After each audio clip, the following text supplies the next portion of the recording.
Maligayang pagdating sa Movie Pinoy Recap Story. Sa video na ito ay inyong matutunghayan, ang action drama mystery thriller movie, na may pamagat na, Duchess 2024.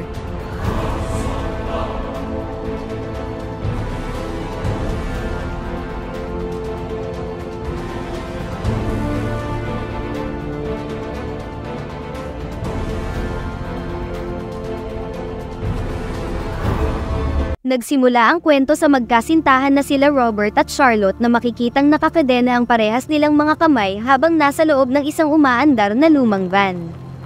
Huminto ito bigla sa isang liblib na lugar kasunod ng pagbaba ng dalawang nakangiting lalaki na may hawak na mga armas. Sa ngayon ay hindi pa malinaw kung paano sila humantong sa ganitong sitwasyon at napapasigaw na lamang si Charlotte habang ibinibigkas ni Robert na mahal niya siya. 3 buwan bago ang naunang eksena, si Charlotte ay isang ordinaryong dalaga na may malaking pagkakautang sa isang sindikato na iniwan ng namayapa niyang magulang. Dahil rito ay napilitan siyang sumunod sa mga ipinapagawa nila katulad na lang ng pasimpleng pagnakaw ng mga wallet ng customer sa isang bar na pinupuntahan ng mga mayayaman. Sa isang sulok ay nakita siya ni Robert na isang negosyante. Tila nabigla niya agad ito sa kagandahan ni Charlotte at naramdaman niya agad na hindi talagang masamang tao ang dalaga kaya gumawa agad siya ng paraan para lapitan siya nito. Ginawa niyang pangpain ang wallet niya na puno ng pera upang siya ay makausap. Sinabi naman agad ni Charlotte na hindi siya isang bayaran na agad namang sinigundahan ni Robert na mali ang iniisip niya at gusto niya lang makipagkilala. Sa ilang sandali nang napansin ng bantay niya na nahuli na siya ay lumapit ito at binatak palayo si Charlotte. Sa puntong ito ay napagtanto ni Robert na ang lalaki ay puwersahan silang pinagnanakaw ng pera at tila kasangkot pa sa modus ang mga ilang staff ng bar na makikita na lang na sinimulan siyang sugurin pati na rin ang kanyang bodyguard at driver.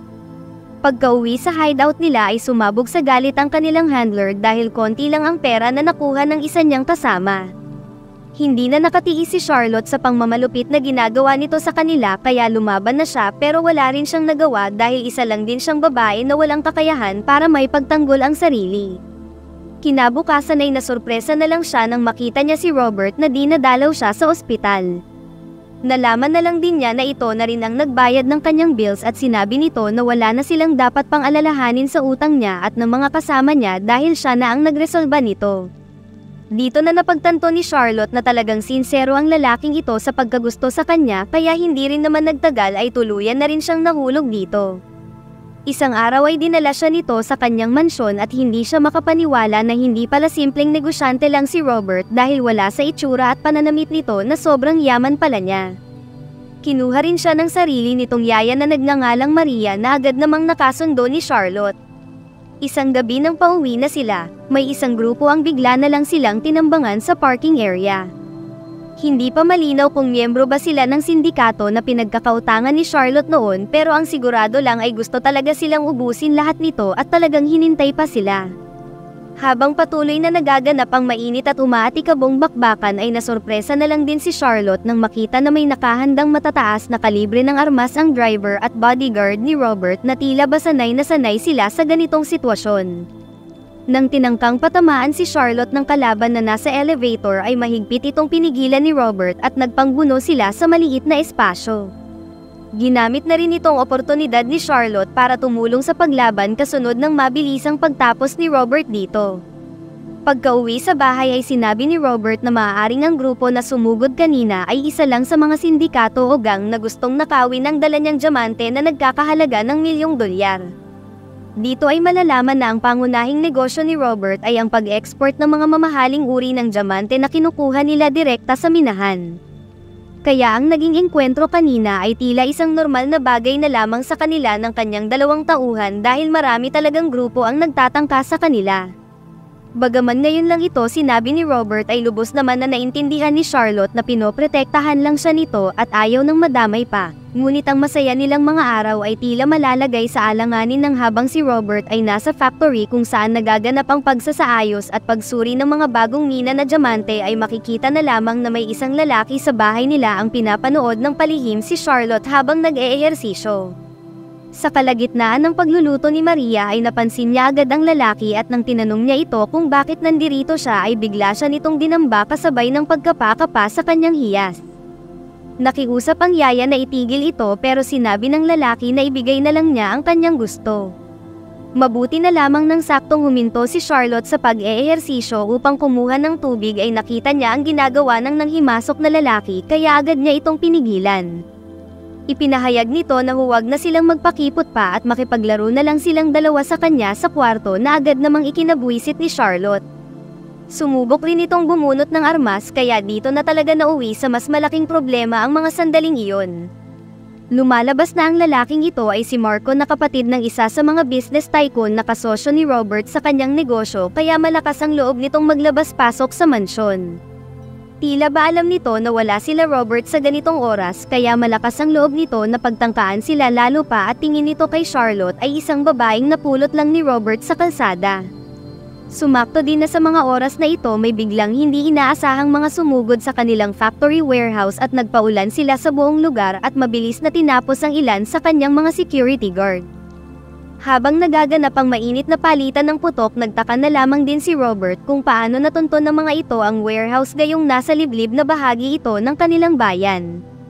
Nang ayaw pa rin silang tigilan ni Marco ay walang ibang napagpilian si Charlotte kung hindi hunahan ito sa pagkuha ng armas na napunta sa sahig at gamitin agad ito sa kanya. Matapos niya itong mapabagsak ay agad niyang nilapitan si Maria para alamin kung ayos lang ba siya. Sa puntong ito na rin dumating ang driver na si Danny at nang makita niya ang nangyari sa kapatid ng business partner ni Robert ay nasambit na lang nito na lagot na tayo na lumalabas lang na kapag nalaman ito ng angkan nila ay tiyak na tutugisin nila si Charlotte. Matapos malagpasan nila Robert ang grupo na sumugod sa kanila ay nalaman niya ang mga nangyari sa mansyon matapos itawag ni Danny ang naganap sa cellphone. Pagka-uwi ay mabilisan nilang inalis sa sahig ang malamig na kapatid ng kanyang kasosyo at binigyan niya si Maria ng pera na katumbas ng ilang buwan na sahod kasunod ng pagpapauwi niya dito dahil ayon kay Robert ay hindi naligtas pang manatili si Maria sa bahay nila dahil tiyak na maging siya ay gagantihan nila. Agad din silang nag-impake ng mga gamit at napagdesisyonan nilang magtungo sa ibang bansa para sa kaligtasan ni Charlotte pero nang lalabas na sila ng bahay ay nakaabang na ang mga tauhan ni Don Santiago. Galit na galit ito sa nangyari sa kanyang kapatid at para mapatawad niya si Robert ay inutusan niya ito na tapusin ang sariling nobya niya. Nang marinig ni Robert ang alok ay ngumiti ito na para bang nagustuhan niya ang kondisyon na ibinigay ni Don Santiago subalit nagkukunwari lang pala siya at mas nanaig ang pagmamahal niya kay Charlotte. Sinakripisyo niya ang sarili para makatakbo si Charlotte ngunit sa hindi inaasahan ay nadakma ito ng mga tauhan ni Colin na isa pa sa kanilang kasosyo. Mabubunyag na lamang na ang taong ito ang may pakanan ng lahat ng nangyari mula sa pagsugod sa warehouse kanina at sa pag-utos kay Marco na lapastanganin sila Charlotte para mag-away sila ni Santiago dahil gusto nitong mapasakamay ang negosyo at mga yaman na meron sila. Hindi makapaniwala si Robert na tatraidorin sila ng itinuring nilang kaibigan sa maraming taon nang dahil lang sa mas malaking pera at kayamanan. Sinabi nito na sa loob ng ilang taon niyang paghihintay ay nagagalak siya na sa wakas ay mapapasakamay na niya ang kanilang yaman na matagal na niyang hangad. Hindi nagtagal ay ipinag-utos na ng traidor na ito na iligpit na silang dalawa. Maging ang tapat na bodyguard ni Robert na si Baraka ay ipinag-utos na gawing pagkain ng tigre na mapag-aalaman na alaga nila Robert sa may basement. Sa mga sandaling ito ay sumikat na ang araw. Sila ay ibinabiyahe sa pagkalayong lugar na walang makakakita kaagad sa kanila. Pinaglakad sila dito ng mga ilang segundo habang may nakatutok sa kanilang dalawa hanggang sa marating ang gitnang bahagi ng liblib na lugar. Ni hindi pumasok sa isip ni Charlotte na darating ang mga sandaling ito. Ang inaakala niyang panghabang buhay na kasiyahan kasama si Robert ay dito na unti-unting naglalaho. Nang siya na ang isusunod, sa panghuling pagkakataon bago tuluyang lumisan si Robert ay buong lakas nitong itinulak ang tauhan ni Colin. Umalingaw-ngaw ang isang putok kasabay ng pagbagsak nilang dalawang magkasintahan.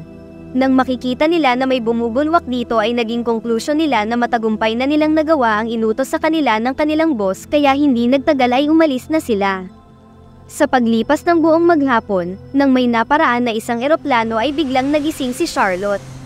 Mapag-aalaman na dumaplis lang pala sa kanya ang pagtangkang pagtapos kanina at ang mga pulang marka na nasa kanya ay nanggaling lahat kay Robert. Lumalabas lang na hanggang sa huli ay labis talaga ang pagmamahal nito sa kanya dahil nagawa pa rin siya nitong iligtas sa panghuling pagkakataon. Habang umiiyak at naghahanap ng paraan para makauwi ay ipinangako niya na magbabayad silang lahat ng malaki.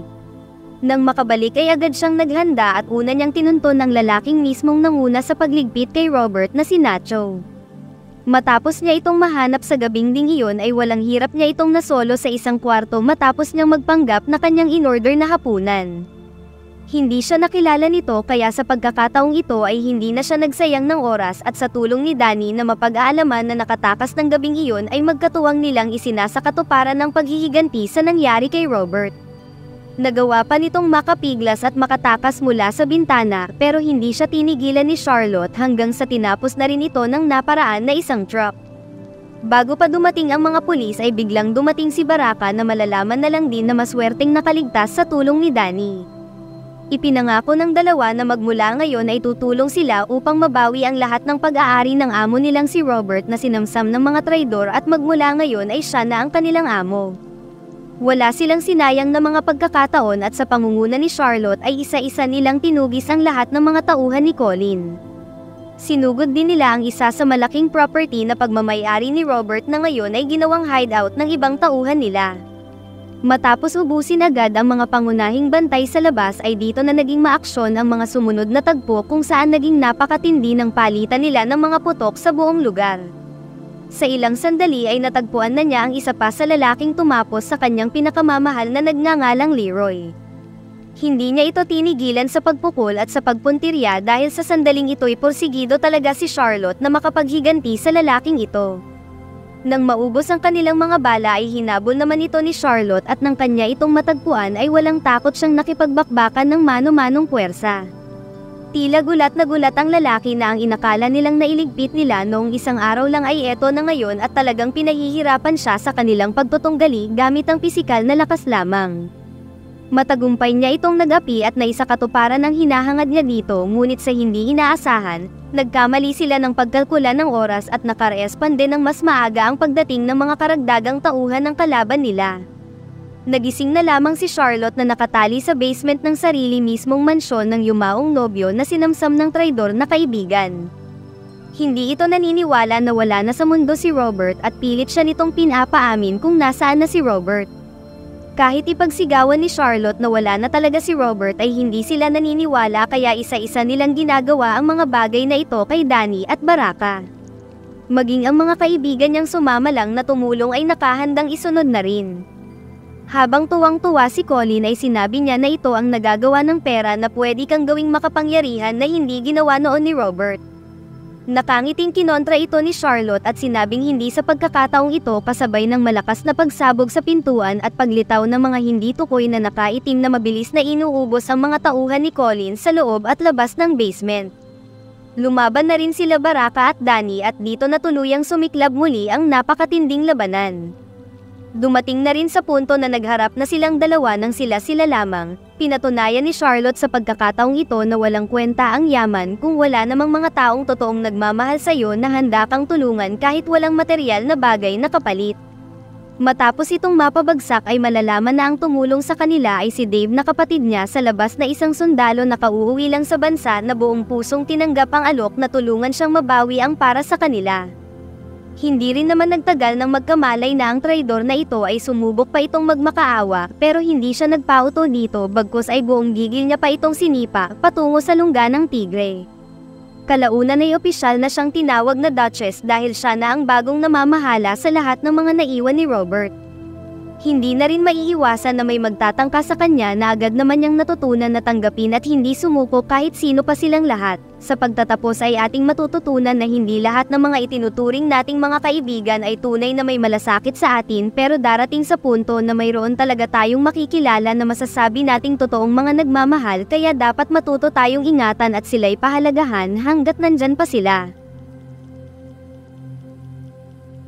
Special shoutout kay Gina Algabre. Shoutout rin kay Mary Joyful Dinawanaw. Shoutout rin kay Maria Del Daragosa. At sa huli kay Bogard Kainin. Maraming salamat po sa inyong panonood. Kung nagustuhan po ninyo ang video ay huwag kalimutan na pakipindot ang like button. Maraming salamat po.